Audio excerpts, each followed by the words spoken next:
తెలంగాణలో కాంగ్రెస్ బీజేపీ మధ్యనే పోటీ ఉందన్నారు చేవేళ్ల కాంగ్రెస్ ఎంపీ అభ్యర్థి రంజిత్ రెడ్డి.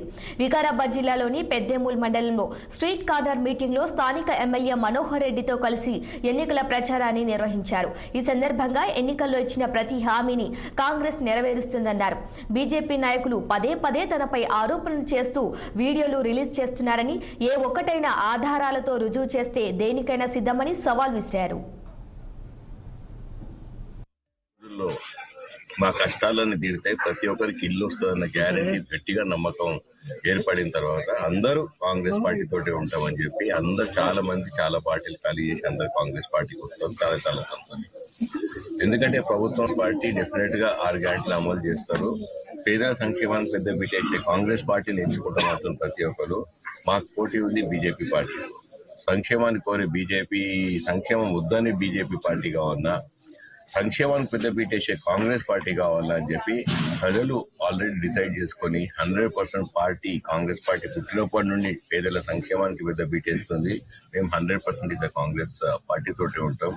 గత 10 సంవత్సరాల్లో అయితే హామీలు ఇచ్చిందో 2 కోట్ల ఉద్యోగాలు ప్రతి సంవత్సరం ఇస్తా అని ఇవ్వలేదో, ప్రతి అకౌంట్ లో 15 లక్షలు ఇస్తాను, ఏ అకౌంట్ లో కూడా 15,000 రూపాయలు 15 రూపాయలు కూడా ఏది బీజేపీ పార్టీతో అస్సలే ఉండమని చెప్పి అందరూ ప్రతి ఒక్కరు చేయగలిపి బలపరుస్తా అని చెప్పడం చాలా చాలా సంతోషం. ఇక మెజారిటీ ఎంత మెజారిటీతో గెలిపిస్తారన్నది ప్రజలు డిసైడ్ చేస్తారు. ఎందుకంటే ప్రజలైతే ఇప్పుడు ఇంత విశేష స్పందన మంచి స్పందన ఇస్తుందో వాళ్ళ చేతిలో ఉంటుంది. ఎంత మెజారిటీ ఇస్తే అంత వాళ్ళు శిరస్సు వంచి అంగీకరిస్తా. డెఫినెట్ గా గెలవడం అయితే ఖాయం. ఆరోపించాల్సినంత ఆరోపణ కాదు అది. నేను 100% నేను రిక్వెస్ట్ చేసిన, పార్లమెంట్ వేదికగా మాట్లాడినా, పర్సనల్ గా పోయి మాట్లాడినా. అప్పటి మంత్రి గారు జైపాల్ రెడ్డి గారు కూడా రిక్వెస్ట్ చేయడం జరిగింది. సో నేనేమంటానంటే, ఇప్పుడు వికారాబాద్ దాకా ఎంఎంటీఎస్ తీసుకురాబోతున్నాం కాబట్టి ఎంఎంటీఎస్ అక్కడ దాకా వచ్చినా దాన్ని ఇంకా ముందుకు ఎట్లా కొనసాగింపుకోవాలి. వికారాబాద్ లో 100 కోట్లు పెట్టి కొత్త బ్రిడ్జ్ చేస్తున్నాం.